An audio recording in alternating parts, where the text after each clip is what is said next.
Muy buenas noches para todos y para todas.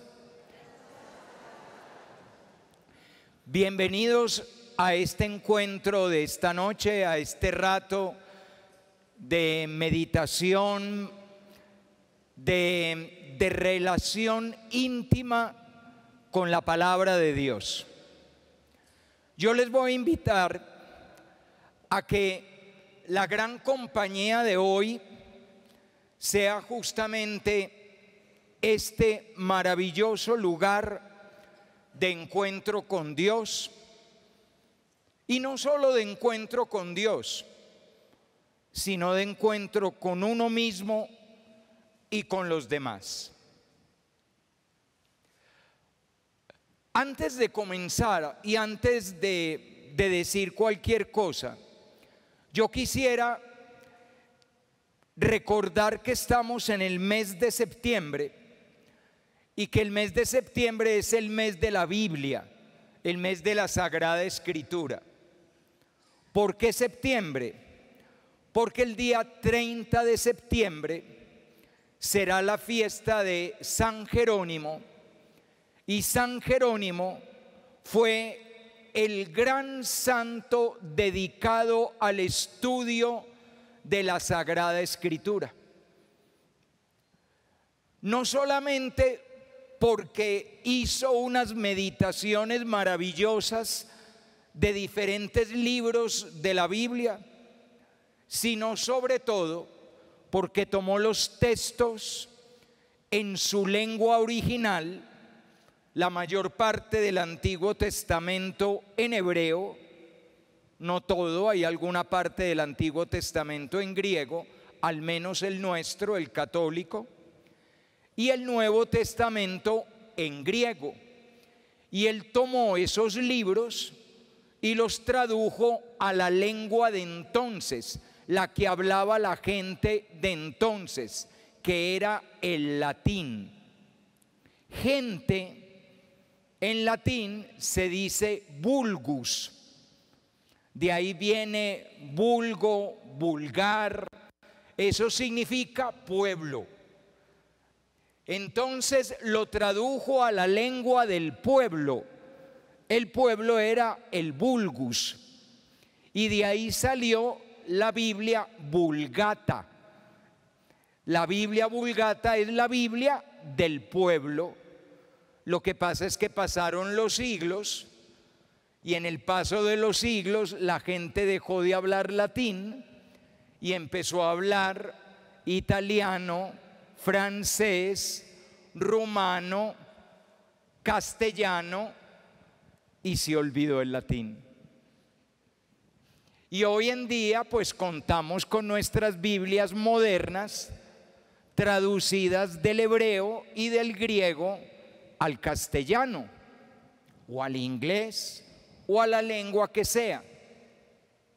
Gracias a Dios. San Juan 23 decía que ninguna casa debería vivir sin una Biblia. Pues bien, en honor de San Jerónimo, gran estudioso de la Biblia y quien hizo la primera traducción para el pueblo, para que todos pudiéramos tener una Biblia en casa, en honor de San Jerónimo, el mes de septiembre es el mes de la Sagrada Escritura, el mes de la Biblia. Y con este ambiente, con este propósito y esta experiencia del mes de la Biblia, nos hemos reunido hoy aquí en la parroquia San José de Calasanz para hacernos esta pregunta: ¿para qué sirve la Biblia? Y les voy a dar una respuesta, se pueden dar muchas. La Biblia sirve para orar, la Biblia sirve para alabar, la Biblia sirve para adorar al Señor, la Biblia sirve para conocer a Dios, la Biblia sirve para conocerse a sí mismo. Pero hoy voy a responder esa pregunta de esta manera: la Biblia sirve para aprender a vivir. Esto es una escuela de la vida, toda ella. Evidentemente esta noche no podemos verla toda ella, claro está. La Biblia es tan amplia, tan grande, tan maravillosa, que uno puede dar una conferencia nada más sobre unos versículos, ni siquiera sobre un libro entero, ni siquiera sobre un capítulo de ese libro. Yo tengo un gran amigo, un sacerdote escolapio, que está terminando su doctorado en el Instituto Bíblico de Roma sobre 8 versículos del libro del Eclesiástico. Un doctorado de 8 versículos. Así que ustedes vean lo fecunda, lo profunda, lo maravillosa, insondable que es la Sagrada Escritura. Toda ella comenzando con el Breshit bara Elohim, que son las primeras palabras de ella. En el principio Dios creó, eso fue lo que dije en hebreo, Breshit bara Elohim, en el principio Dios creó, y todo eso hasta llegar al amén, aleluya, con el que termina deseando que Cristo vuelva, en el libro del Apocalipsis. A lo largo de toda ella hay una enseñanza de cómo vivir la vida. Sirve para mucho más, como les decía antes, pero esta noche vamos a tomar una lección de vida. La idea incluso era la siguiente: que si aquí hay papás, mamás, abuelos, abuelas, cuidadores, maestros, maestras, quienes tienen la misión de guiar la vida de niños, niñas, adolescentes y jóvenes, se inspiren en la Biblia para esa enseñanza. Uno muchas veces, cuando tiene que vérselas con la crianza de un niño, una niña, un joven, uno muchas veces está buscando como consejo un psicólogo, un psiquiatra, un neuropsicólogo, un experto, un educador. Cuando uno busca bien, porque a veces un influencer, un youtuber, un habla tonterías o lo que sea, un chamán o el brujo amazónico, no sé. Pero uno muchas veces está buscando: ¿quién me aconseja? ¿Qué hago con este muchacho? ¿Qué le digo a esta niña? ¿Cómo le llego a este jovencito que anda en un momento como de crisis o de extravío o de depresión? Y resulta que aquí hay una enseñanza maravillosa para la vida. Dentro de unos días se va a cumplir un aniversario más del canal que hoy nos está haciendo el inmenso favor de grabar esta charla, para que no sea solo para nosotros, sino para mucha gente. Y en el marco de la celebración de un año más de vida de Televid, yo voy a hacer una charla que acerca de cómo los jóvenes son misioneros de la esperanza. Misioneros de la esperanza. Ya saben ustedes que el año entrante será año jubilar y que es el año de la esperanza. Y me voy a inspirar en un libro de la Biblia, porque hay un libro de la Biblia. Hoy no voy a hablar de él, pero algún día, si quieren, lo hacemos, o si no, ven la charla que va a estar en Televid para el aniversario del canal.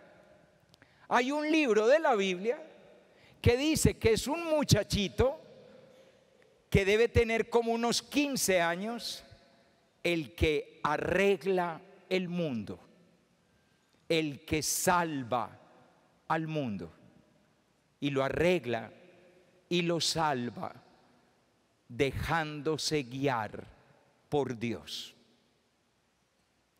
El libro se llama el libro de Tobías, y el maestro a través del cual Dios le enseña a vivir se llama Rafael, San Rafael Arcángel. ya pronto será la fiesta de San Rafael Arcángel. Así que ustedes vean lo linda que es la Biblia. Un libro que incluso le enseña a un adolescente de 15 años a arreglar el mundo, a sanar a su padre y a salvar a una mujer a través del amor verdadero. Hoy nos reunimos entonces para aprender de la Biblia. Antes de empezar, el camino que voy a hacer es muy sencillo. Tengan paciencia, ¿ok? Voy a hacer una introducción. Esto que estoy haciendo es el prólogo, ¿no? Voy a hacer una introducción a partir de un texto. Todo va a ser a partir de textos bíblicos. Después de esa introducción me voy a ir al primer extremo. El viaje termina en el otro extremo. Y entre el primer extremo y el segundo extremo vamos a recibir lecciones. El primer extremo, el segundo extremo y 3 lecciones. Con una introducción. Luego, si ustedes se fijan bien, vamos a tener 6 textos bíblicos que nos van a guiar hoy. Tranquilos, no es un capítulo entero ni nada por el estilo. Incluso les voy a mostrar cómo de cosas a veces muy cortitas se puede sacar una enseñanza maravillosa. Y les voy a dar un mareo rapidito por lugares muy conmovedores de la Sagrada Escritura, arrancando en el Antiguo Testamento y terminando en el Nuevo Testamento. Pero antes de eso les quiero decir 3 cosas que todo cristiano debe saber, pero que yo diría que toda persona debe saber. La primera, la Biblia le pertenece a la humanidad. La Biblia no es un libro de una religión y no más. Pensarlo así es lo que lleva a la gente a perderse la Biblia, porque pareciera que fuera una cosa religiosa que solo es para los religiosos. Incluso a los católicos les pasa que les parece que es un libro tan religioso que solo las personas muy preparadas, como los sacerdotes, lo pueden entender. Y por eso la Biblia que tenemos en la casa está abierta en el comedor, pero nadie la lee. Porque como eso no se entiende, porque para entenderla uno como que tiene que hacer no sé qué maromas. No, muchachos. La Biblia es un libro que le pertenece a la humanidad. Dios se lo dio a la humanidad. Es verdad que es el libro sagrado de 3 grandes religiones. La religión judía, cuyo libro sagrado es el Antiguo Testamento. Los cristianos no católicos, cuyo libro sagrado es casi toda la Biblia, menos unos libros que llamamos deuterocanónicos. Por ejemplo, el libro del Eclesiástico, los Macabeos, que son algunos libros que la Biblia protestante no tiene. Y nosotros los católicos que tenemos esta hermosa Biblia con 45 libros del Antiguo Testamento y 27 libros del Nuevo Testamento. Pero la Biblia le pertenece a la humanidad. Creer que solamente es un libro religioso sería como creer que los diálogos de Platón son solo para los griegos, cuando los diálogos de Platón son para todos los seres humanos que quieren aprender de la sabiduría de un gran filósofo griego llamado Platón. Pues con mayor razón y más grande aún es la Biblia, que puede guiar la vida de toda persona, incluso de la persona que, aunque no tenga fe, tiene la inteligencia suficiente para aprovechar este recurso de inmensísima sabiduría. Segunda cosa, la Biblia tiene algo que no tiene ningún otro libro de la historia de la humanidad, y es que es el libro que hoy traducimos a nuestras lenguas, por ejemplo esta versión en español, pero es el libro que tiene los manuscritos más antiguos. Los cueros, porque son cueros, no es papel, todavía no existía el papel, al menos en Occidente. Los cueros, donde están escritos en grafías hebreas y en grafías griegas, los libros que hoy traducimos al español, datan incluso del siglo I de nuestra era. Eso no es así con ninguna otra obra de la antigüedad, ni de filosofía, ni de poesía, ni Sófocles, ni Esquilo, ni Platón, ni Aristóteles. Todas esas obras maravillosas clásicas son hechas a partir de manuscritos muy posteriores. En cambio, nosotros, para estas traducciones modernas, tenemos manuscritos de 20 siglos largos. O sea, la cercanía a lo original, que podríamos decir, a la última letra que escribieron entre el redactor y el Espíritu Santo, la cercanía es conmovedora.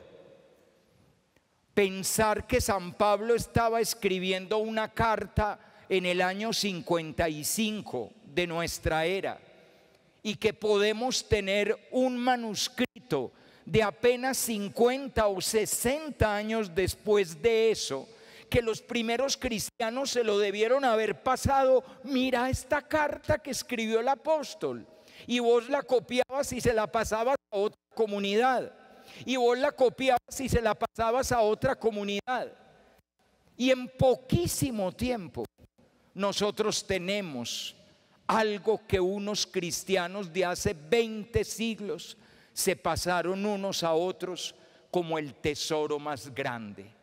Miren qué letras tan grandes. Soy yo, Pablo. Así dice hacia el final de la carta a los romanos. Miren qué letras tan grandes. Debía ser malo para escribir. Les explico. Él dictaba y el escribiente era el que escribía, porque escribir en la antigüedad era muy difícil. Ustedes imagínense mojar la tinta y escribir en un cuero de animal que han secado, y entonces hay que ir haciendo letra por letra. Para escribir amor hay que escribir agapé, entonces alfa, gamma, alfa, pi, y la tildecita. Eso va despacio. Y el otro dictando a las carreras. El amor no tiene envidia, el amor es amable, el amor no lleva cuentas del mal, el amor todo lo puede, todo lo perdona, todo lo espera. Y el otro, espera un momentico que apenas voy en la A de ágape. Entonces, para que ustedes vean la certeza que esto tiene. Porque a veces los jóvenes dicen, pero es que este libro es el más auténtico que tiene la humanidad. La gente cree que Aristóteles escribió lo que escribió, y sin embargo no tenemos nada de la época de Aristóteles. Todos son cosas más recientes y confiamos en que eso es de Aristóteles. En cambio, esto es de una confiabilidad muy grande. Y tercero, es el libro más estudiado de la humanidad. Tal vez nosotros no lo sepamos, tal vez nosotros no lo hagamos, pero la cantidad de personas, teólogos, filósofos, teóricos, científicos, que estudian la Biblia, nosotros no lo podemos calcular comparado con el estudio que se hace de otros escritos que pueda tener la humanidad. Este libro es un milagro. Claro, es obra del Espíritu Santo, un regalo para la humanidad, un regalo para ti. Dicho eso, introducción. Mi primer texto de hoy, porque todo va a ser a partir de textos bíblicos, es del libro primero de los Reyes, capítulo 19. Libro primero de los Reyes, capítulo 19. Este libro, sobre todo esta parte que voy a leer, data aproximadamente del año 700 antes de Cristo. Es de esa época. Fíjense la época tan antigua en la que estamos.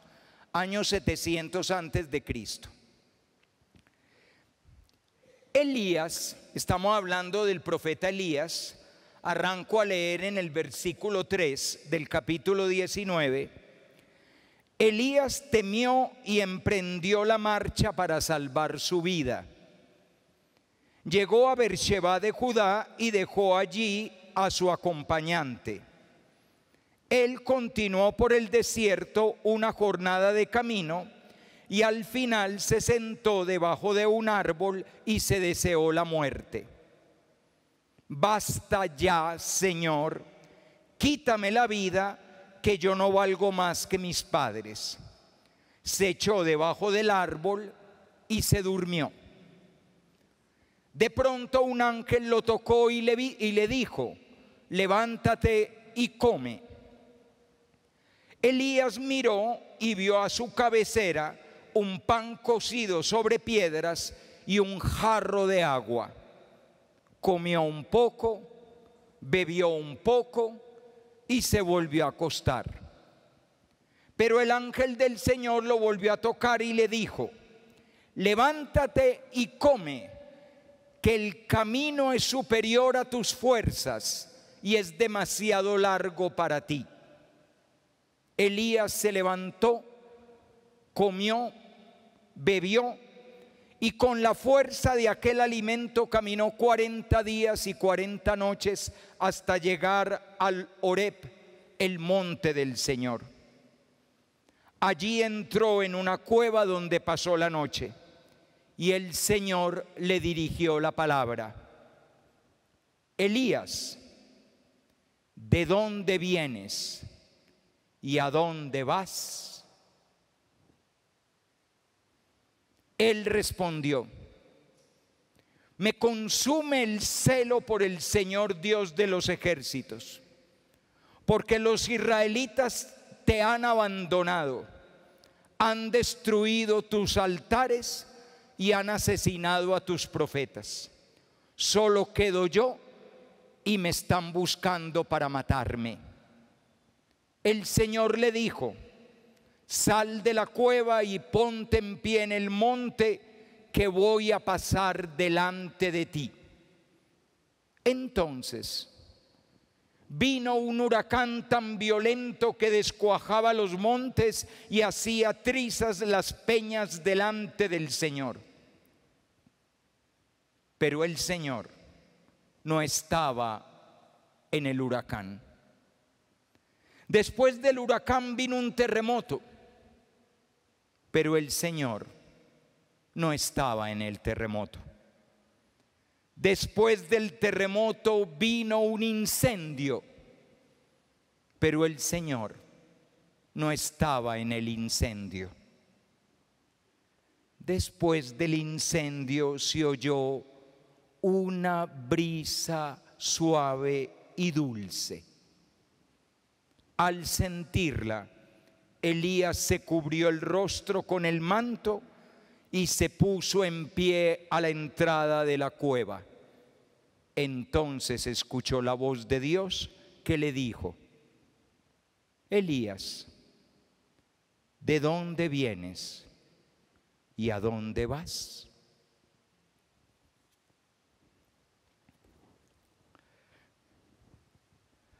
Les cuento. La escena es muy bonita. Tenemos a un hombre que es el último profeta que queda de Dios, en una época de idolatría, en una época en que el pueblo de Israel ha abandonado al Dios verdadero, y ha abandonado al Dios verdadero no por cambiarse de religión. No es únicamente eso, no crean que que es un problema meramente religioso. Es un problema existencial. Han dejado a Dios porque Dios es incómodo. ¿Y por qué Dios es incómodo? Porque Dios pide una manera de vivir, y esa manera de vivir tiene que ver con la justicia y con el cuidado de los demás y la atención a los que sufren, al huérfano, a la viuda, al inmigrante, al pobre. Y resulta que ellos tienen codicia y violencia, y por eso abandonan a Dios para irse detrás de otro Dios. Y ese otro Dios es violento, recio, tonante, virulento, agresivo. Huracán, terremoto, incendio. Huracán, terremoto, incendio representan a ese otro Dios. ¿Quién es ese otro Dios? Es el Dios Baal. Baal es la naturaleza. Y eso invierte la manera como Dios hizo el mundo. Porque Dios hizo el mundo para que el hombre gobernara la naturaleza, pero no para que la naturaleza gobernara al hombre. Ustedes se han dado cuenta que una muy buena disculpa que tiene hoy la gente para hacer las maldades que hace es que eso es natural. Eso es Baal. Ser agresivo es natural, ser violento es natural, ser egoísta es natural, dejarse llevar por las pasiones más rastreras es natural. Todo el mundo lo hace, es natural. ¿Por qué no hacerlo los demás? Es natural. Y Dios no te puso a que tú fueras el huracán, el terremoto o el incendio, sino que Dios te pidió misericordia y justicia. Y eso no es natural, porque eso es divino. Dios no te pide que seas natural. Dios te llama a ser divino, a tener los sentimientos de Él. No es arranque primitivo y primario, sino la misericordia y el amor profundo de Dios. En esa situación solo queda un profeta, es Elías, y lo están persiguiendo para matar.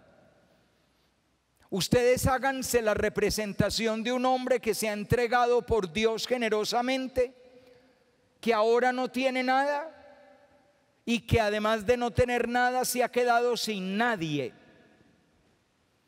Porque recuerden que llevaba un acompañante y lo deja. Y lo más seguro lo deja para que al acompañante no le pase nada, y él se va solito. ¿Por dónde? Por el desierto.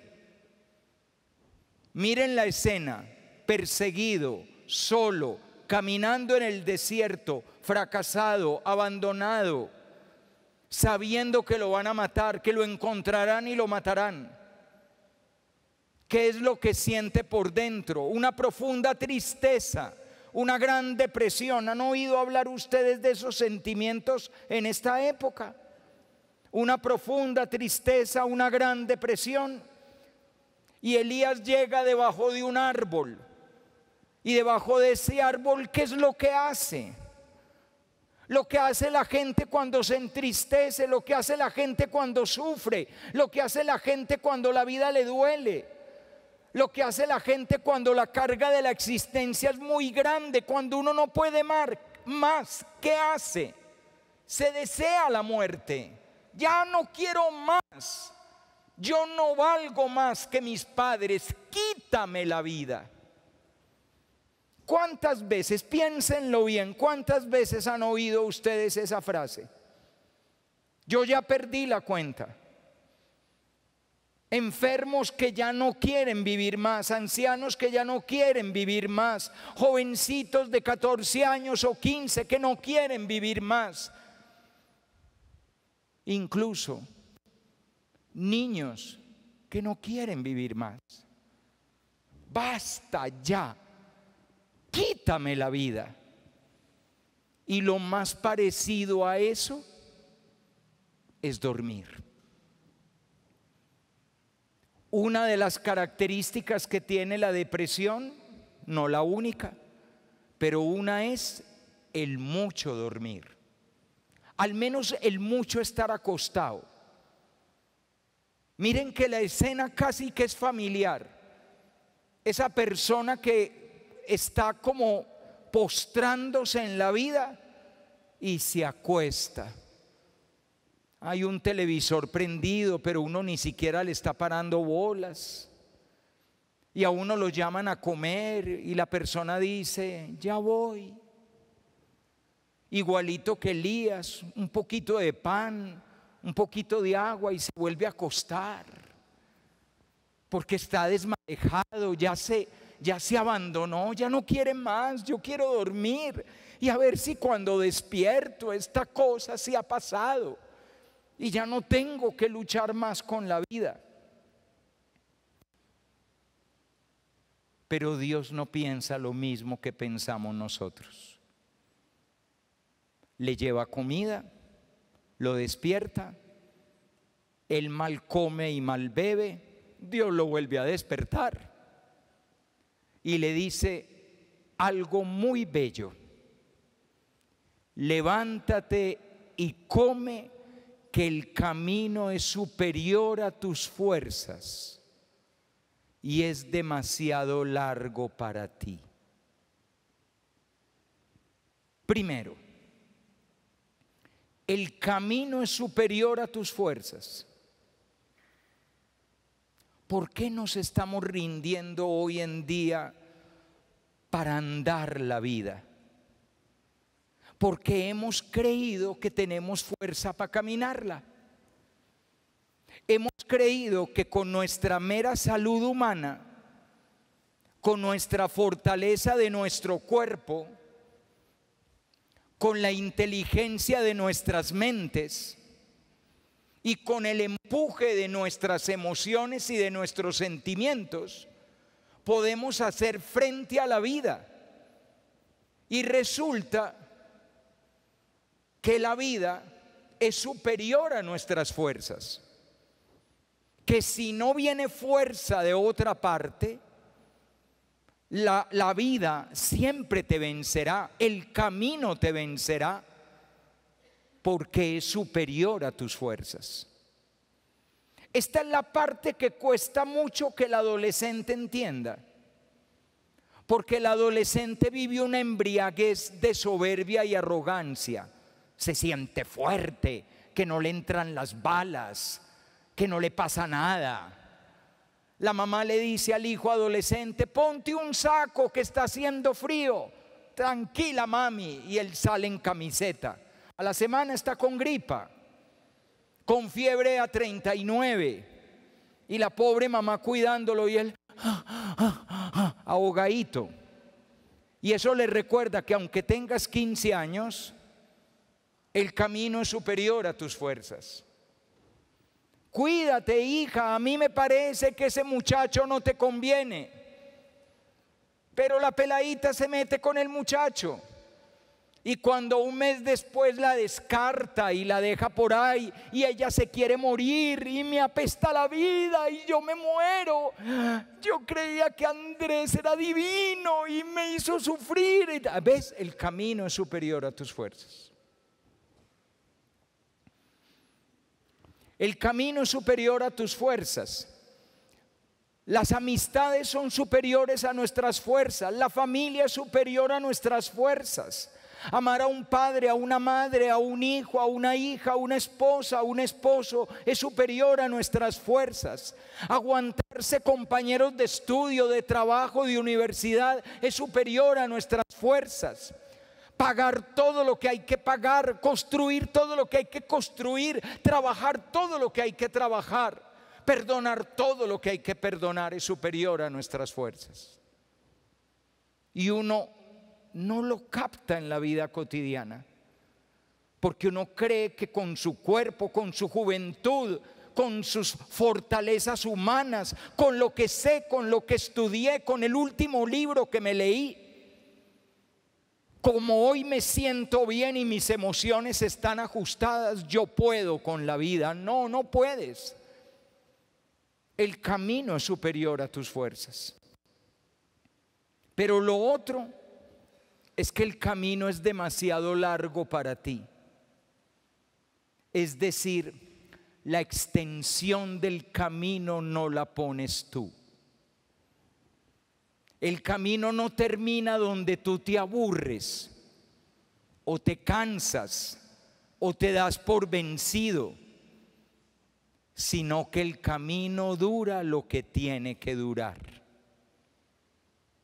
Y vivir es vivir el camino completo que tenemos que caminar. Y estamos viviendo en una época en que a la gente le fascina hacer trampa. A ver, vivimos en un país donde la gente hace trampa. Y la trampa se aprende muy pronto. Trampa, el niño hace trampa jugando parqués. Hacen trampa jugando otra cosa, hacen trampa en el colegio. Llevo la tarea de un compañero que se la copié antes de entrar al salón. Hacen trampa los políticos, hacen trampa los gobernantes, hace trampa la gente con los impuestos, hace trampa. La trampa es lo más normal que hay en la vida. Y entonces, como la vida es larga, uno quiere hacer trampa. ¿Y cómo? Ponerle el tamaño que me resulte cómodo.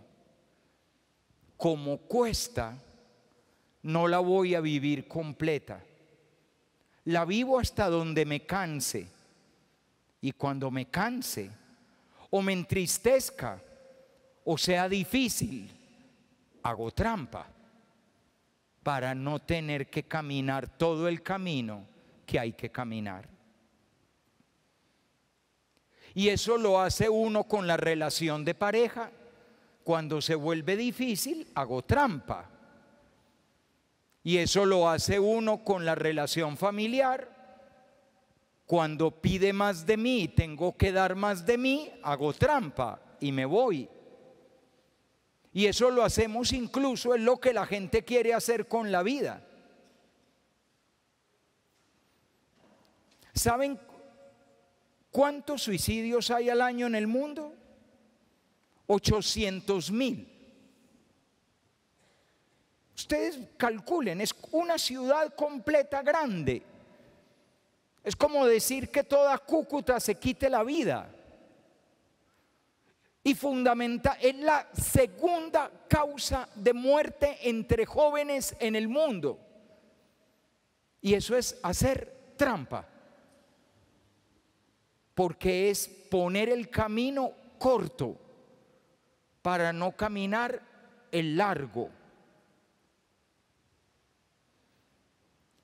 Y Dios por eso le da un alimento, que obviamente para nosotros es signo del gran alimento que es la Eucaristía.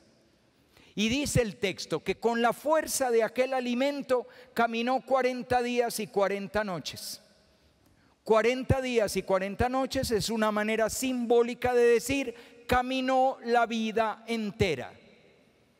Y entonces Dios le pregunta, y eso es lo que quiero que ustedes se hagan ahora esa pregunta. Dios le pregunta: Elías, ¿de dónde vienes y a dónde vas? Y entonces, como Dios lo ve desbaratado, destrozado, el profeta ha perdido la fe, está en un momento de crisis, Dios lo va a consolar. ¿Y cómo lo consuela? Mostrándose. Se le muestra. Y entonces viene el huracán, pero en el huracán no estaba el Señor. Viene el terremoto, pero en el terremoto no estaba el Señor. Viene el incendio, pero en el incendio no está el Señor. Y por último llega una brisa suave, dulce, tenue, como una caricia. Es el Espíritu de Dios que le da un beso. Y Él lo reconoce. Y como a Dios no se le puede ver, se cubre. Porque tiene delante la carita de Dios, entonces no lo puede ver. Porque por respeto a Dios no se le puede ver. Entonces Elías se cubre. A Dios lo vamos a ver en el Nuevo Testamento. Ahí sí lo vamos a ver. Porque lo vamos a ver en Jesús. Pero aquí todavía no se puede. Y Dios le habla. ¿Y qué le pregunta? Elías, ¿de dónde vienes y a dónde vas? Cada uno hágase esa pregunta. ¿De dónde vienes y a dónde vas? ¿Se dan cuenta que esa pregunta abre el camino de la vida? ¿Qué es el camino de la vida? La distancia que hay desde donde venimos hasta 40 días y 40 noches hasta llegar al monte del Señor, hasta donde vamos, entre donde venimos y hasta donde vamos. Y si quieres enseñarle a tu hijo, a tu hija, a tu nieto, a tu nieta, a un niño, a una niña, a un adolescente, a un joven, ¿qué es la vida? La vida es recorrer el trayecto desde donde vienes hasta donde vas. Y para uno poder vivir la vida, uno necesita saber de dónde viene. ¿De dónde vienes? Y sobre todo, uno necesita saber hacia dónde va. Ustedes han visto unos casos hay por ahí algunos videos, unos casos que son muy raros, como uno no sabe si son ridículos o dramáticos, de un pollo al que le cortan la cabeza, pero el cuerpo sigue corriendo, pero como en cualquier dirección, una gallina sin cabeza que corre. Ese es un montón de gente de hoy en día. Hoy en día hay un montón de gente sin cabeza que no sabe para dónde va. ¿Qué estás haciendo con tu vida? No sé. ¿Qué es lo que quieres? No sé. ¿Qué vas a estudiar? No sé. ¿En qué vas a trabajar? No sé. ¿Te vas a casar? No sé. ¿Vas a tener hijos? No. Eso sí lo saben. Pero es un montón de no sé, es un pollo sin cabeza corriendo en cualquier dirección. Y una vida que no tenga horizonte no tiene sabor, no tiene ilusión, no tiene sentido. Pero para poder saber hacia dónde voy, tengo que saber de dónde vengo, porque el vengo y el voy están conectados. ¿Quién decía son el mismo? Tú. El vengo y el voy son lo mismo. La vida es un gran rodeo para volver, para regresar. Es algo muy bello. La vida es un gran rodeo para que nos merezcamos volver al lugar de donde salimos. Elías, ¿de dónde vienes y a dónde vas?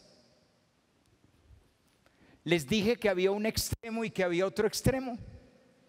Pues muy bien, primer extremo, ¿de dónde vienes? Segundo extremo, ¿a dónde vas? Y vamos a recibir 3 lecciones en el camino de cómo conectar el vengo con el voy para poder establecer esa relación. Toda la Biblia es un gritarte, ¿de dónde vienes? Un gritarte, ¿a dónde hay que ir? Y enseñarte cómo se hace para ir de un lugar al otro.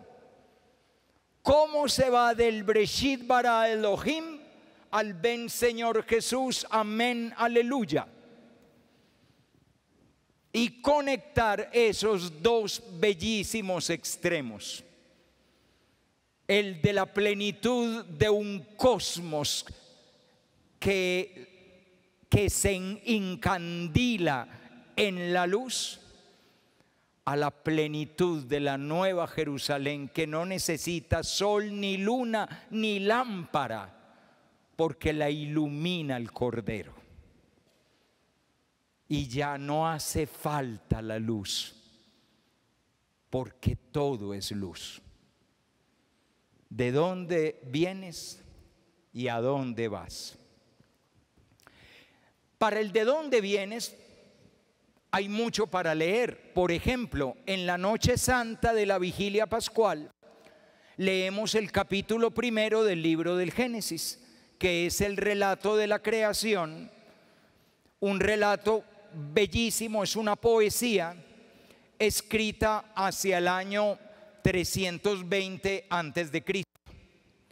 Pero hoy yo no voy a leer el salmo, perdón, el texto del capítulo 1 del Génesis, sino que voy a disfrutar con ustedes uno de los salmos más hermosos de la Biblia y que lamentablemente no se lee mucho. Es el gran salmo de la fiesta de Pentecostés, el Salmo 104, 103. Y es el salmo de la creación. El larguito es el único texto larguito que tengo hoy, pero es que es tan bonito que se los voy a leer completo. Y me hacen el favor y les voy a pedir que pongan atención a lo siguiente. Lo que sienten en el salmo, ¿qué sentimiento deja el salmo? Pónganle atención al sentimiento que deja el salmo. Arranca. Después les doy otra clave, pero es que no la quiero decir todavía porque entonces me agarran el cuento muy rápido y yo los quiero dejar un poquito en suspenso. Arranco con el Salmo 104. Bendice, alma mía, al Señor. Dios mío, qué grande eres. Te vistes de belleza y majestad. La luz te envuelve como un manto. Despliegas el cielo como una tienda. Construyes tus salones sobre las aguas. Las nubes te sirven de carroza. Avanzas volando en las alas del viento. Los vientos te sirven de embajadores. El fuego llameante es tu ministro. Asentaste la tierra sobre sus cimientos y no vacilará jamás. La cubriste con el manto del océano y las aguas se acercaron a las montañas. Pero a tu voz huyeron, al fragor del trueno bajaron. Mientras se alzaban los montes y bajaban los valles, cada cual al lugar que tú les asignaste, y trazaste una frontera que no traspasarán, porque por tu amor el agua no volverá a cubrir la tierra. De los manantiales sacas los ríos para que fluyan entre los montes. En ellos beben las fieras de la selva. El burro salvaje apaga la sed. Junto a ellos habitan las aves del cielo, y entre las frondas de los árboles se oye su cantar. Desde tu morada riegas los montes, y la tierra se llena de tu acción fecunda. Haces brotar hierba para que coman los ganados, y forraje para que se alimenten las bestias de labor. Así saca el hombre pan de los campos y vino que le alegra el corazón, y aceite con el que pone hermoso su rostro, y alimento que le da la fuerza para vivir. Se llenan de savia los árboles del Señor, los cedros del Líbano que Él mismo plantó. Allí anidan los pajaritos. Encima pone su casa la cigüeña. En los riscos habitan las cabras.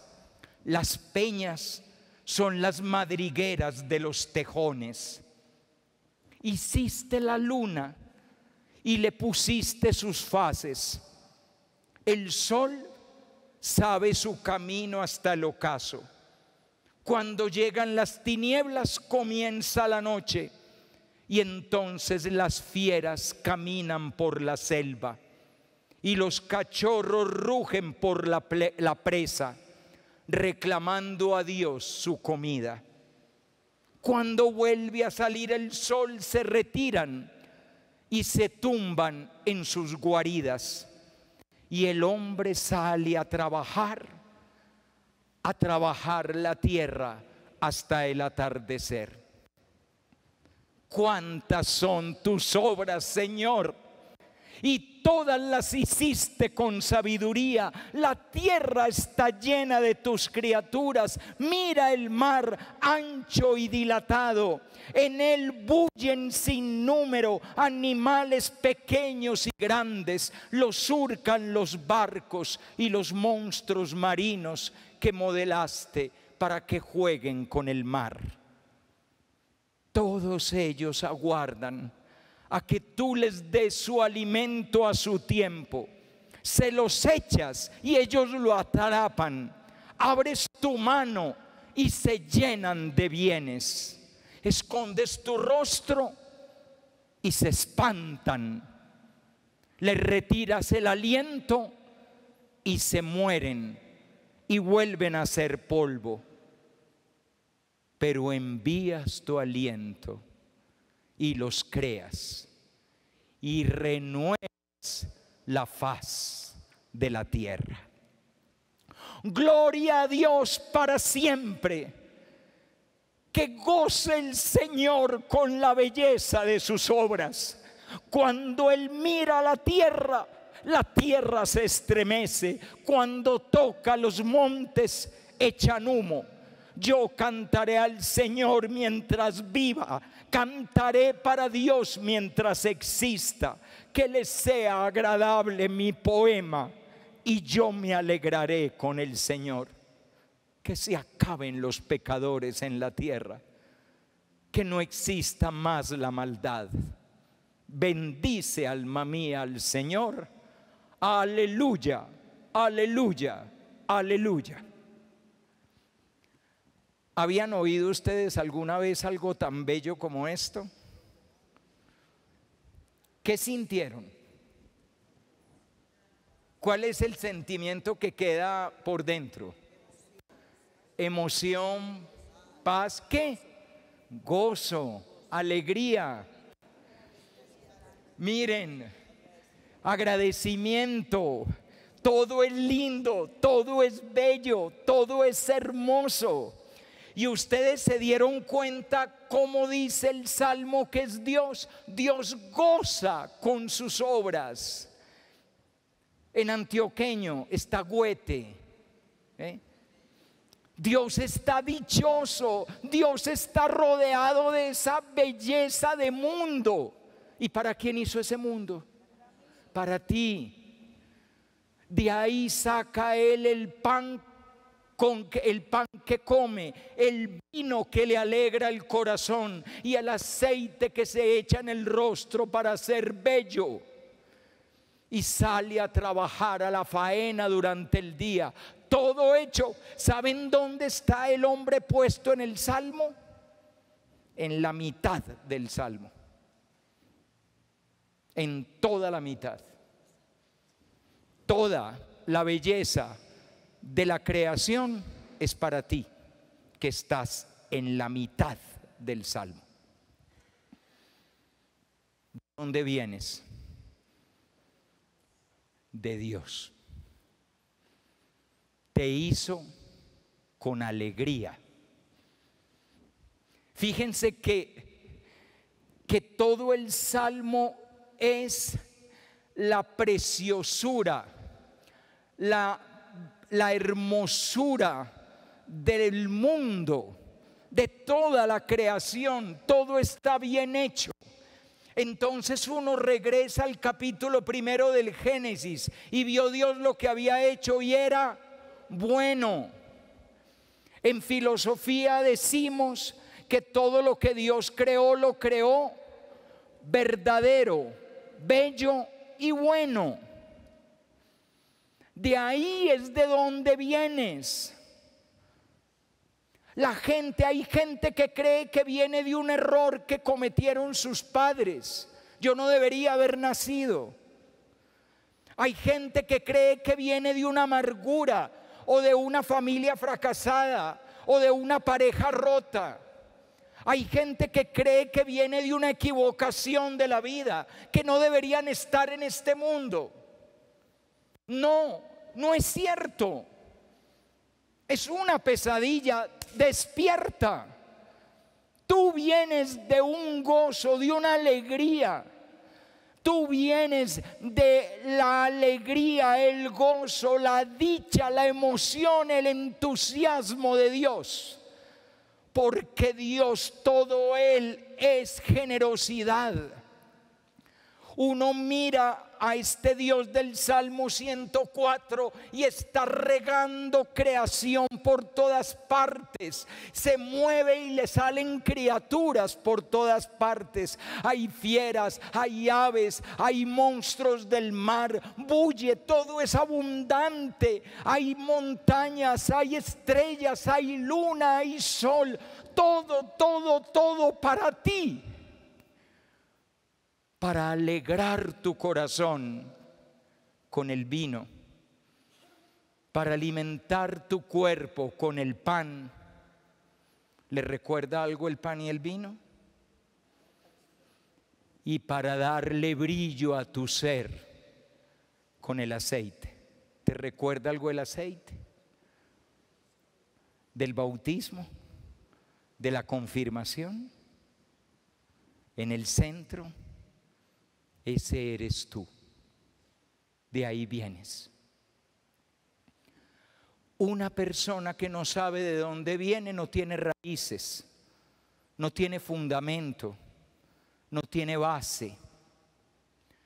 Cuando a los niños y jóvenes de hoy les quitaron a Dios, porque esta sociedad les ha quitado a Dios, les quitaron a Dios haciéndoles creer que no perdían nada, que hasta mejor que se libraran de eso que hasta estorba.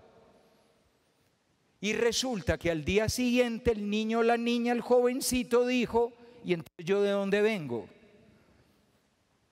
Si no hay Dios, entonces yo de dónde vengo. ¿Vengo de los errores de mis papás? ¿Vengo de los problemas de mi familia? ¿Y yo de dónde vengo? Y yo no quería venir. Qué pereza venir si yo no quería venir. Tú quitas el origen y has quitado todo. porque uno necesita tener origen. A ver, cuando tú vas donde el médico y le decís al médico, tengo dolor de cabeza, pues lo más seguro te va a mandar acetaminofén. Pero si volves varios días con el dolor de cabeza, ¿qué va a hacer el médico? Ver de dónde viene el dolor de cabeza. Porque mientras no descubramos de dónde viene, no arreglamos nada. Si en la casa apareció una humedad, pues de pronto la primera vez uno raspa y pinta. Pero si volvió a aparecer una humedad, toca romper para ver de dónde viene la humedad. Una cañería rota, un bajante que no funciona. Y entonces podemos hacer frente a algo. ¿De dónde vienes? Venimos de la mano creadora de Dios. Somos su obra verdadera, bella y buena. Y si se dieron cuenta, esto fue lo que no les dije antes. Cuando tú piensas en Dios en el Salmo 104, ¿cómo te imaginas que Él se siente? Ya dijiste cómo te sentiste tú, pero ¿cómo se siente Dios ahí en medio de las montañas, las nubes, el viento, la selva, el mar, las fieras, los cachorros, los monstruos marinos, los peces, los pajaritos, el hombre? ¿Qué tiene Dios adentro? ¿Cómo se siente Dios? Feliz. Miren, yo les recomiendo algo. El día que estén tristes, recen el Salmo 104. Y cuando rezan con el Salmo 104, ustedes encuentran a Dios feliz. Tú saliste de una felicidad. Vienes de la felicidad de Dios. Y lo que pasa es que, claro, cuando uno tiene 16 años o 17 o 18 y tiene problemas, el novio me traicionó, la novia me dejó, los amigos no me hablan, tengo 3 arpías en el salón que me dicen cosas feas por WhatsApp. Claro, entonces la vida me apesta, evidentemente, es normal. La vida me apesta. Y en ese momento yo no me acuerdo cómo fue el instante de mi nacimiento, porque yo no lo recuerdo, tú no lo recuerdas. Pero quien todavía tenga vivo a alguien que lo recuerda, pregunten, porque la mayoría de ustedes fueron recibidos en este mundo con alguien que estaba feliz. Ay, qué niña tan linda. Ay, mírele esa carita. Mentiras, era horriblemente fea. Parecía un murciélago ahí.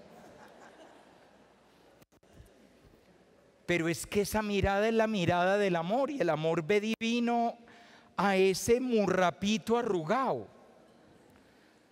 Y ese murrapito arrugado eras tú. Si eso siente una madre o un padre, no sé si ustedes recuerdan hace como unos 15 años, no, 15 años no, porque el niño tiene 12, o sea que fue hace como 11 años o 10 años. Hace como 11 o 10 años hubo una película muy famosa que se llamaba No se aceptan devoluciones. ¿Lo recuerdan? Pues mi sobrino mayor fue con mi sobrina, su esposa, a ver la película. Cuando Alejandro, mi sobrino nieto, tenía para entonces un añito largo, yo creo que todavía no llegaba a los 2 años. Y cuando volvieron de la película, mi sobrino se fue a la cuna a cargar a Alejandro y llorar y llorar y llorar por tener ese tesoro. Y si eso siente un hombre, ¿qué creen que siente Dios cuando te vio por primera vez? De ahí es de donde vienes. Elías, ¿de dónde vienes?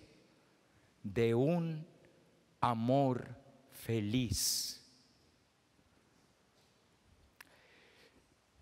¿Y para dónde vas? Calma, veneno. Primero tenemos que recorrer el camino. Entonces vamos a recorrer el camino. Toda la Biblia te enseña a recorrer el camino. Quien quiera más lentamente ir por muchos más textos, siguiendo el camino que hay que recorrer, es muy fácil. Venía a misa todos los días. Muy bien, bueno. Después de esa propaganda que acabo de hacer,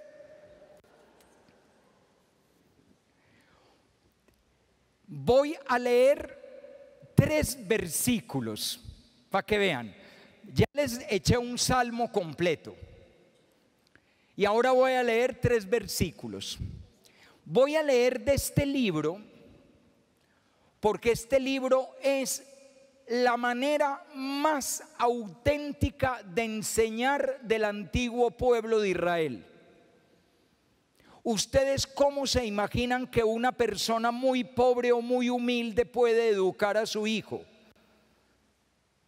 Una persona muy pobre, muy humilde no tiene grandes estudios, no puede dar grandes discursos, no ha leído grandes obras literarias o filosóficas o científicas. Una abuelita, un abuelito, una mamita del campo, un papito del campo, ¿qué le puede enseñar a su niño? Proverbios, frasecitas de sabiduría. Por ejemplo, al que madruga, Dios le ayuda. Así que mi hijo, levántese a trabajar. ¿Ven? Eso es un proverbio, solo que ese es de los nuestros, de nuestra cultura. Les voy a leer 3 proverbios. Capítulo 21 del libro de los Proverbios. Así enseña un papá pobre de Israel a su hijo. El corazón del rey es una acequia en manos de Dios. Dios la dirige a donde quiere. El hombre cree que su camino siempre es recto, pero el que pesa el corazón es Dios. Practicar el derecho y la justicia, Dios lo prefiere a presentar muchos sacrificios. Ahí tienen 3 proverbios, y esos 3 proverbios están llenos de sabiduría. Primer proverbio: el corazón del rey es una acequia. El corazón del rey es una acequia en manos de Dios. Dios lo conduce a donde quiere. Aclaración: en el mundo hebreo antiguo, la cabeza de la sociedad, que es una sociedad teocéntrica, por lo tanto también en la cabeza de la experiencia religiosa, es el rey. ¿Cuál gran rey de Israel recuerdan ustedes? David. Ah, muy bien, ven. Por lo tanto, el guía de un pueblo, el padre de un pueblo, el pastor de un pueblo es el rey. Y el proverbio, ¿qué es lo que dice? Que el corazón del rey es una acequia en manos de Dios. A ver, creo que los corché. ¿Qué es una acequia? Una zanja por donde va el agua, un cauce. Eso es una acequia, es un cauce. Listo, ya no vamos a decir el rey. Tu corazón, porque recuerden que estamos educando un niño, y al niño que estamos educando, el padre que sabe proverbios, porque el padre no es un filósofo, no es un científico, es un hombre humilde. El padre le dice: tu corazón es una zanja por donde va el agua, y quien marca la zanja de por dónde debe ir el agua de tu vida es Dios. Dios dirige ese cauce a donde Él quiere. ¿Cuál es la clave de la vida? La clave de la vida es entender que la vida de uno es un fluir. La imagen del agua es muy bella porque no es una imagen estática, sino que es un flujo. La vida es un fluir. Tengan en cuenta que el cuerpo humano, 3/4 partes de él es agua. La vida es un fluir que Dios dirige a donde Dios quiere. ¿Y dónde quiere Dios? De dónde vienes y a dónde vas. O sea, el que sabe llegar a donde hay que ir es Dios. ¿Y cuál es el problema de uno? Que el problema de uno es que uno no le deja a Dios abrir la zanja, sino que uno la abre por donde uno quiere. Yo me voy más bien por acá. Y cuando todo sale mal, ahí sí decimos, es el colmo, ¿cómo así? Dios me abandonó. Pero si fuiste vos quien no dejaste que la sequía fuera para donde tenía que ir. Miren nada más cómo está la humanidad en este momento. Hemos abandonado a Dios y salimos ganando. Ahora sí vivimos en paz. Ahora todo es justicia. Ahora ya no hay hambre. Ahora ya no hay gente que se aproveche de los demás. Ahora ya no hay abusos, ya no hay violaciones, ya no hay violencia, ya no hay guerras, ya no hay nada de eso, porque el hombre, el ser humano es tan inteligente. Esta semana sucedió algo muy simpático. Las Naciones Unidas habían sacado los objetivos del 2030. Ya tuvieron que cambiar la fecha, ya fueron hasta el 2045. Porque eso de arreglar el mundo, salvar el planeta, que haya tolerancia de la diversidad y que todos vivamos como hermanos y pacíficos, ya no pudieron. De aquí al 2030 nos vamos a echar bombas los unos a los otros. Uno mira a Colombia y uno puede mirar a Colombia desde el Salmo 104, porque Colombia es muy bonita.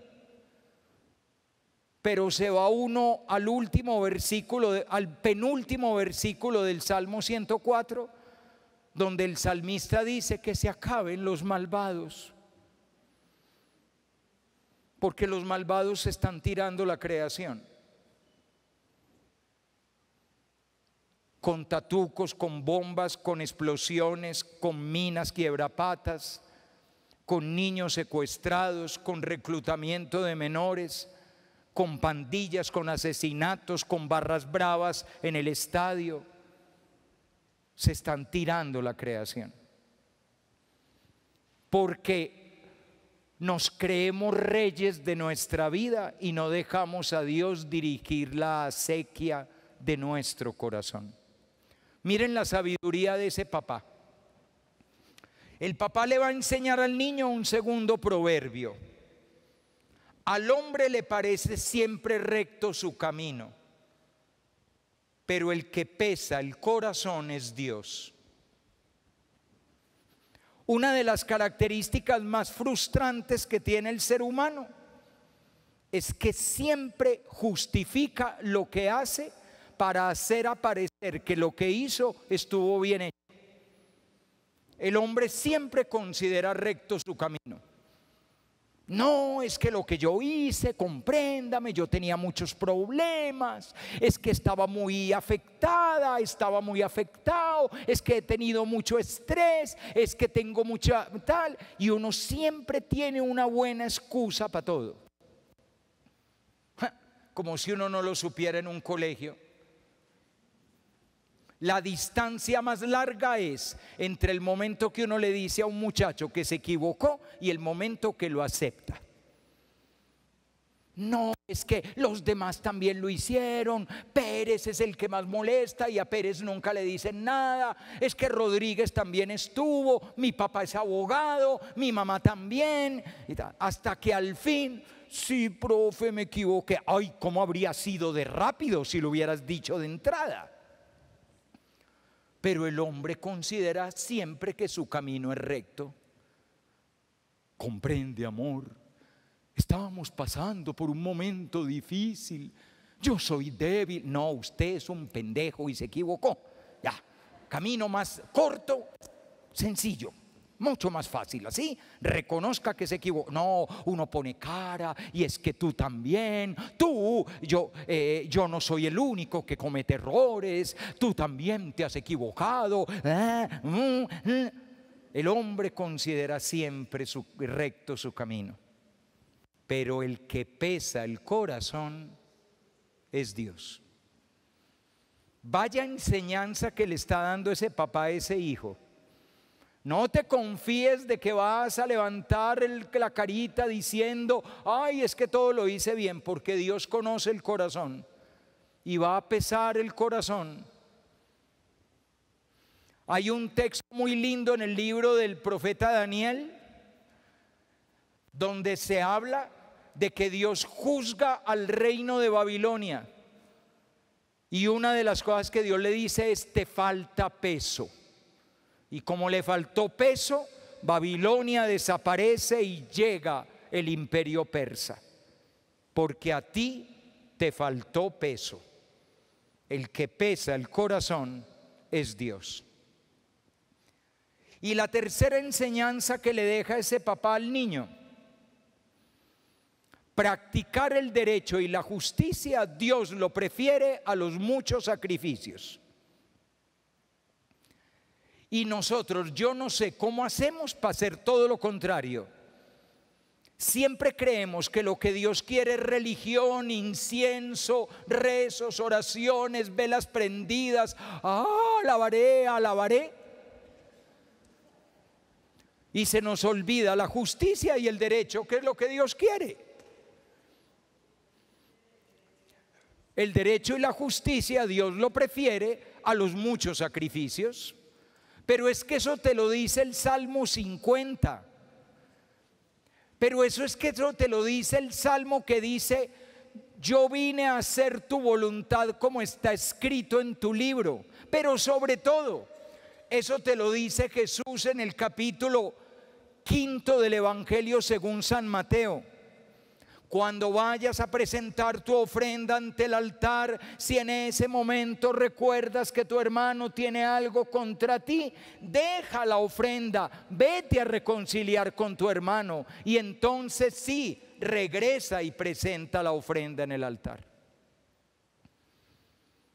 Eso no quiere decir que no practiques todo el culto bello de la religión, pero que le tienes que dar sustancia. Y la sustancia de la liturgia, del culto, de la oración, de la velita prendida, ahí sí, prende la velita. La sustancia de todo eso es la calidad de vida en la justicia y el derecho que tú tengas. Que vivas una vida justa y recta, que es lo que te está pidiendo Dios. 3 proverbios de un padre de pueblo sin cultura que le enseña a su hijito cómo vivir la vida. ¿Ven qué linda es la Biblia? Nos vamos al Nuevo Testamento. Marcos, capítulo 8. ¿Se acuerdan? Lo leímos hace poquito, un domingo. Llega Jesús y les dice a los discípulos: ¿quién dice la gente que soy yo? Unos que Juan Bautista, otros que Elías, otro que uno de los profetas. Y ustedes, ¿quién dicen que soy yo? Tú eres el Mesías. Ahí arrancó. Y él empezó a instruirlos. El Hijo del Hombre tiene que sufrir mucho. Tiene que ser rechazado por los senadores, sumos sacerdotes y letrados, ser ejecutado y resucitar al tercer día. les exponía esto abiertamente. Entonces Pedro lo llevó aparte y lo empezó a regañar. Jesús se volvió y de cara a los discípulos le dijo a Pedro: apártate de mi vista, Satanás. Tú piensas como piensan los hombres, no piensas como piensa Dios. Y llamando a la gente para que se reuniera con sus discípulos, les dijo: el que quiera venirse conmigo, que se niegue a sí mismo, que cargue con su cruz y me siga. Porque el que quiera salvar su vida la perderá, pero en cambio el que pierda su vida por mí la salvará. Capítulo 8, versículo 31 y siguientes del Evangelio según San Marcos. Evidentemente todos los evangelios son una enseñanza de vida, pero me he ido a este centro de gravedad por varias razones. Una primera razón porque es un texto reciente que quien haya ido a misa los domingos lo trae a la memoria, porque hace poquitos domingos lo vivimos. Segundo, porque es del Evangelio de Marcos, que es el evangelio que estamos contemplando y meditando este año en la Sagrada Liturgia. Y tercero, porque está en el centro de los tres evangelios, Mateo, Marcos y Lucas. En el centro de los tres evangelios está esta escena, lo cual nos dice que es muy importante. Ahí a continuación, incluso si ustedes siguen, está la transfiguración, que es el rostro de Cristo mostrando su gloria. Así que calculen lo que significa esto. La clave, ¿qué hay que hacer para vivir bien la vida y que Dios dirija el corazón del rey como si fuera una zanja por donde se conduce el agua donde es, y que el corazón tenga el peso de Dios porque vives con rectitud y justicia? Ahí les cargué el disco duro de los proverbios. ¿Qué hay que hacer para vivir así? Sencillo, hay que cambiar la manera de pensar, porque tú piensas como piensan los hombres, no piensas como piensa Dios. Ahora hagan la cuenta de todas las cosas en las que pensamos como piensan los hombres. Ejemplo, perdónenme el ejemplo que puede ser un poco así vulgar. ¿Para qué son las viejas? Uy, mamita rica. ¿Ven? Así piensan los hombres. ¿Para qué es la juventud? Para gozar, para el frenesí, para la aventura, para explorar. Mami, todo el mundo lo hace. Mis amigas también. Ven, esa es la manera como piensan los hombres. ¿Cuál va a ser el regalo que le vas a dar a tu hijo en esta Navidad? Hay un teléfono nuevo, celular. Pero no que los celulares no son buenos para los niños, pero todo el mundo da celulares. Es lo más normal. Así piensan los hombres. Así piensa la humanidad. ¿Qué es lo más importante? La riqueza. ¿Qué es lo más importante? El poder. ¿Qué es lo más importante? El placer. ¿Qué es lo más importante? Tener y tener y tener. Hay que ganar, como sea, hay que ganar. Y Jesús te dice, hay que perder. Porque ¿qué fue lo que Él hizo en la cruz? Perder. Pero a nosotros nos han dicho que tenemos que ganar. Como sea, así sea haciendo trampa, hay que ganar. Y uno le tiene que ganar a los otros. Y por eso la vida es una competencia. Porque a codazos tengo que llegar antes que el otro. Ustedes háganse esta pregunta: ¿los colombianos respetamos la fila? Usted compra una boleta en el puesto tal y cuando llega ahí está ocupado. Y le dice, qué pena señora, a mí me toca ahí. Uy, madrugue, hubiera llegado antes. Entonces usted tiene que ir a buscar un policía, entonces tombo hijo de tantas, que esto, que lo otro. Eso es Colombia. Y eso si no se para el tipo y le dice, usted no sabe quién soy yo. Es claro, con manoteada incluida, derecho de petición, demanda, porque así piensan los hombres. Para poder recorrer el trayecto desde donde vienes hasta donde vas, hay que cambiar la manera de pensar. Mientras no cambies la manera de pensar, tú no caminas como Dios quiere que camine en la vida. Por lo tanto, no vas a llegar al destino. La acequia cambió de rumbo. El surco del agua ya no lleva a donde va. ¿Y de qué manera se piensa como piensa Dios? 3 condiciones. Primera, negarse a sí mismo. Segunda, cargar la cruz. Y tercera, seguir a Jesús. Primera, negarse uno a sí mismo. Y eso es muy complicado porque no hacemos sino afirmarnos constantemente a nosotros mismos. ¿Qué siento yo? ¿Cómo estoy yo? ¿Cómo voy yo? ¿Cómo quedé yo? Mi habitación, mis cosas, mis comodidades, mis intereses, lo que a mí me gusta, como a mí me gusta, con la gente que a mí me gusta, porque yo no hago lo que a mí no me gusta, porque primero yo, segundo yo, tercero yo, cuarto yo, quinto yo, sexto yo, después de mí el diluvio. Ustedes miren las discusiones que hay entre seres amados. Las discusiones entre seres amados son reclamos, la inmensa mayoría. ¿Y yo qué reclamo? Reclamo para mí. No me diste, no me atendiste, no me tuviste en cuenta, no me miraste, no me escuchaste, no me satisficiste. Se conjuga igual que el verbo hacer, hiciste. Ya ustedes también se rieron, mis niños también se ríen cuando yo les conjugo el verbo satisfacer. Entonces eso es, y es una discusión de amor. Pero yo no estoy luchando por ti, yo estoy reclamando por mí. ¿Ah? Moi.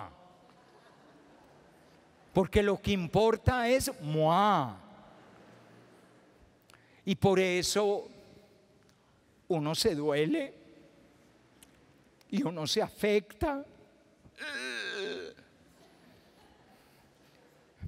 ¿Quieres amar?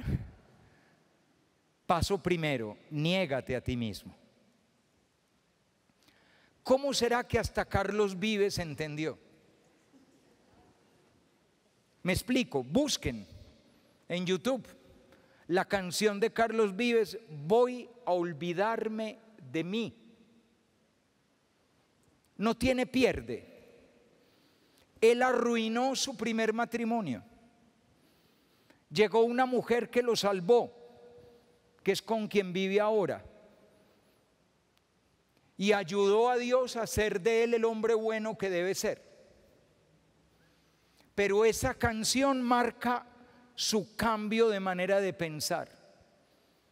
Porque en esa canción todo el rato dice que él estaba pendiente de él y que por eso se equivocó. Y que ahora me voy a olvidar de mí y voy a pensar en ti. Paso primero. Paso segundo, cargar. ¿Y quién quiere cargar? Nadie quiere cargar. Queremos una vida fácil, descansada, sin dificultades, sin penas, sin tribulaciones, sin pruebas, sin desafíos, sin retos. A mí me llama mucho la atención esta nueva generación de papás que hay ahora. Quieren excelencia académica, pero sin exámenes. ¿Cómo se le ocurre a esa profesora poner 10 sumas? Mi pobre niño no pudo jugar play durante el fin de semana. Pero no que querías que fuera un genio. No, sí, pero por el lado fácil. No que se tuviera que esforzar. Y resulta que la vida es cargar. Siempre que hagas algo que vale la pena, es una carga. La amistad tiene momentos muy lindos, pero hay momentos en que uno tiene que cargar al amigo, cargar sus problemas, cargar sus dificultades. No hay nada más bello en la vida que un hijo o una hija, pero lo tienes que cargar desde que nace. Y uno nunca termina de cargarlo. Y las mamás que hay acá lo saben. No existe el día en que, ay, ya terminé. ¿Qué va? Puede tener 50 años y usted todavía lo está cargando.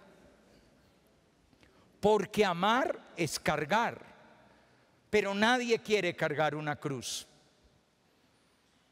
Y la vida, el amor, es cargar. ¿Y eso cómo se hace? Tercero, siguiendo a Jesús, que es el que te enseña a negarte a ti mismo y a cargar la cruz. ¿A quién sigues tú? ¿Quién es tu modelo de vida? Porque todo depende de quién es tu modelo de vida. ¿A quién sigues tú? ¿A Karol G? ¿A Juanes? ¿A James? ¿A Falcao? ¿A EPA Colombia? No, es impresentable, sí, lo sé. Se me fue la mano, la verdad, ay sí, I'm sorry.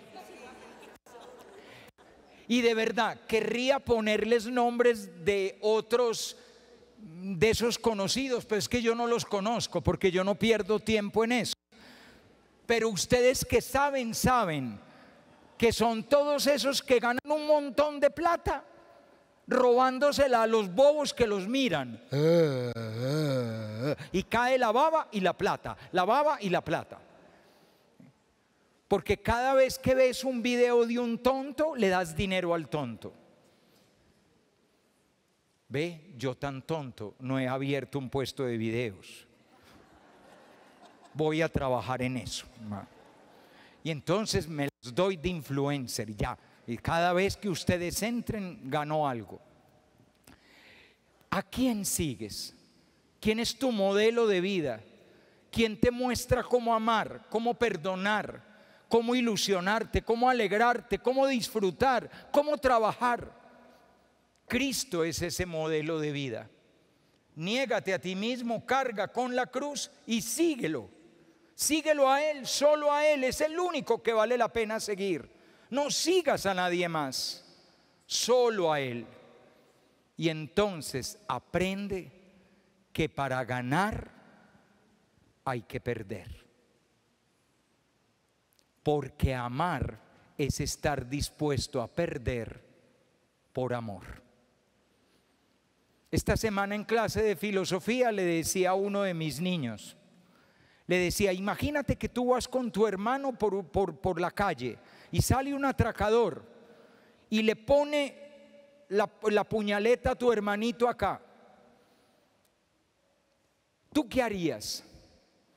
Y él me dijo inmediatamente sin pensar, yo le diría que me lo haga a mí, pero no a mi hermanito. ¿Ves? Eso es perder. El amor está dispuesto a perder, porque es amor. Dios todo lo perdió por amor. Tercer texto, tranquilos, no se preocupen, ya voy a terminar. Porque este texto es una síntesis de lo que acabo de decir. No, una síntesis no, una aclaración de lo que acabo de decir. Todo te va a decir en qué consiste cambiar la manera de pensar, y eso en actitudes, cómo se ve. Se los recomiendo para que lo recen, lo repasen y lo miren muchas veces. Capítulo 12 de la carta del apóstol San Pablo a los Romanos. a partir del versículo primero, capítulo 12 de la carta del apóstol San Pablo a los romanos. Por ese cariño de Dios, los exhorto, queridos hermanos, a que ofrezcan su propio cuerpo como sacrificio vivo, santo, agradable a Dios, como su culto auténtico. Y no se amolden a este mundo, sino que vayan transformándose con una nueva manera de pensar, para que ustedes sean capaces de distinguir la voluntad de Dios, lo bueno, lo agradable, lo perfecto. Y para eso, el amor sin apariencias. Aborrezcan lo malo, apéguense a lo bueno, sean cariñosos unos con otros, compitan para estimarse cada uno más a otro, no se echen atrás en la actividad, sean fervientes de espíritu, siempre al servicio del Señor. Que la esperanza los mantenga alegres, sean fuertes en las dificultades y constantes en la oración. Compartan las necesidades de los demás, sean acogedores, bendigan a los que los persigan, bendigan, nunca maldigan, alégrense con los que están alegres y lloren con los que lloran. Tengan un solo corazón y una sola alma.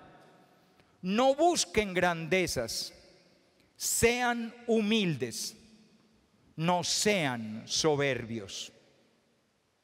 No devuelvan a nadie mal por mal, y en cuanto sea posible y dependa de ustedes, vivan en paz con todos.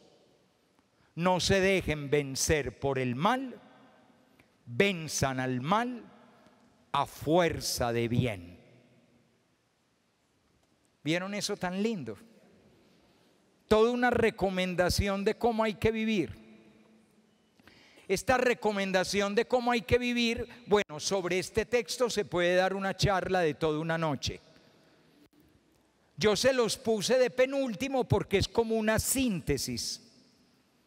Pero miren las partes del texto, y eso que yo me salté pedacitos. Primera parte del texto: ¿quieres dar culto a Dios y adorar a Dios y ser fervoroso con Dios? ¿Qué tienes para presentarle a Dios? ¿Cuál es tu ofrenda para presentarle a Dios? Y San Pablo te dice: ofrece tu cuerpo. Eso es lo que le ofreces a Dios, tu vida. Cuando tú vienes a la Santa Misa, traes la ofrenda. La ofrenda no es lo que echas en la alcancía, eso es para los pobres, o eso es para ayudar al sostenimiento de algo que todo cuesta, desde la luz hasta los ventiladores y las hostias. Pero esa no es la ofrenda. La ofrenda eres tú. Y tú llegas donde el Señor y le dices: aquí estoy, te traigo lo que soy.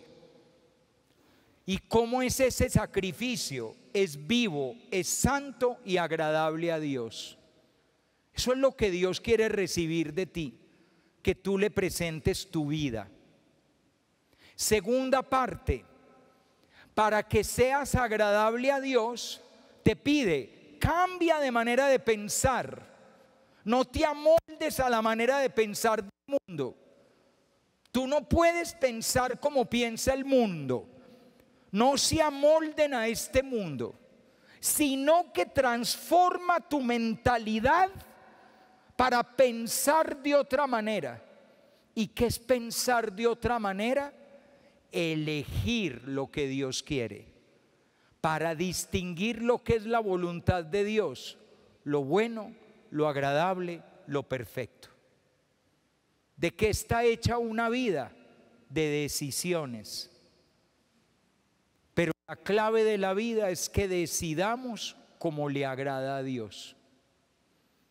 Y entonces viene la tercera parte del texto, que son todas las instrucciones de cómo hay que vivir en familia, en pareja, en comunidad, en grupo.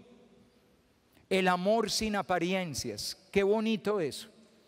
Sin mentiras, sin engaños, sin dobleces. El amor sin apariencias. Hay que aborrecer lo malo, hay que desear lo bueno, ser buenos hermanos, cariñosos los unos con los otros.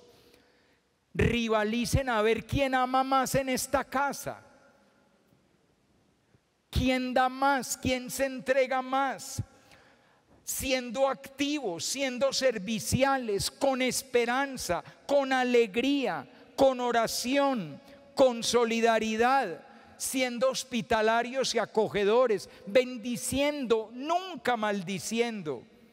Y miren esto tan bello: alégrense con los que se alegran y lloren con los que lloran. Por lo que a ustedes respecta, vivan en paz.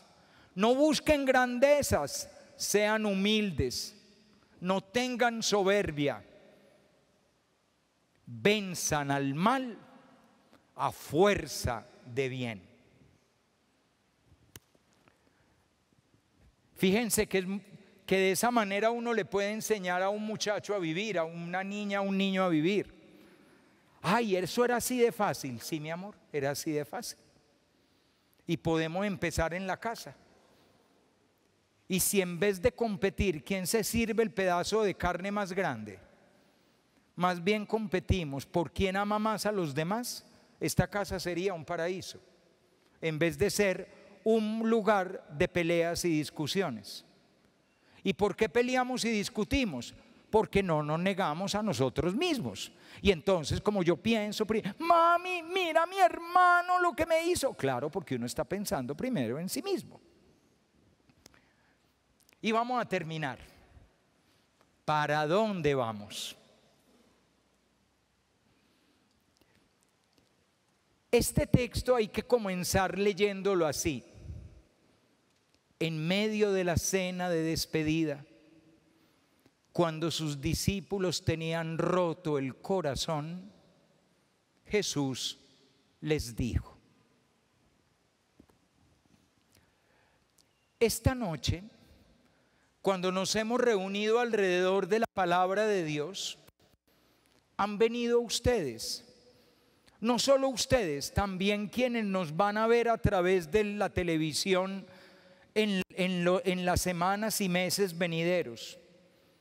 Pero estoy seguro que entre muchos de nosotros y entre muchos de quienes nos vean después a través del canal Televid, hay gente con el corazón roto, triste, turbado, destrozado. Enfermedades, tribulaciones, penas, dolores, egoísmos, infidelidades, deslealtades, pérdidas, deudas, problemas, tantas cosas que agobian y que rompen un alma. Y las almas se rompen muy pronto. Estos días que hemos estado confesando a los niños del colegio, que pronto se rompe un alma con las tristezas de la vida, con las dificultades que trae la vida. Una niña me decía esta semana que el dolor de ella era que había dejado de ser niña y que ya no sabía cómo volver, porque le estaba doliendo ser adolescente, porque ya no era una niña. Entonces a ese grupo con el corazón partido, Jesús le dice: no se turbe su corazón, tengan fe en Dios y tengan fe en mí. La casa de mi Padre tiene muchas habitaciones. Si así no fuera, les habría dicho que voy a prepararles lugar. Cuando vaya y les prepare lugar, volveré para llevarlos conmigo. Y así, donde yo esté, estarán también ustedes. Y para ir allí, ya saben el camino. Le preguntaron: Señor, no sabemos a dónde vas. ¿Cómo podríamos saber el camino? Y él respondió: yo soy el camino, la verdad y la vida. Nadie va al Padre sino por mí. ¿Para dónde vamos? Para donde el Padre. ¿Cuál es el camino? Es Jesús. Y por lo tanto, que no se turbe su corazón. Y ese no se turbe su corazón, ¿a dónde nos regresa? A la alegría de aquel padre que estaba feliz con sus criaturas. Pero ahora, ¿dónde está ubicado ese padre? Tiene una casa llena de habitaciones y te espera en la puerta, la lucecita encendida para que lo encuentres. Y aguarda que llegues pronto, porque a él se le ha hecho muy larga la espera. Elías, ¿de dónde vienes? De ti. ¿Y a dónde vas? A ti. ¿Y por dónde se va? Por ti. Buenas noches, que Dios los bendiga.